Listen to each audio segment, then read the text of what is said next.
โอ้ต่างประเทศก็มารู้สึกว่าคนมาหลายพิเศษ โอ้อันนี้นักท่องเที่ยวจากประเทศลองซานบ่นี่นักท่องเที่ยวจากประเทศลองซานนะมากขึ้นกันนะมาจากต่างประเทศเลย ฮัลโหล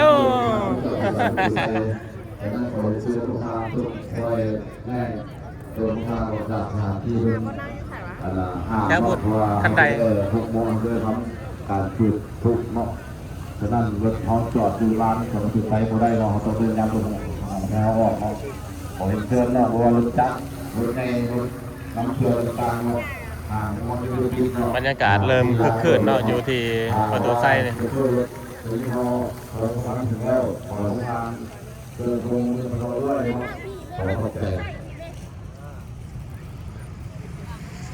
มาถ่ายเอาทุ่งนี่กัน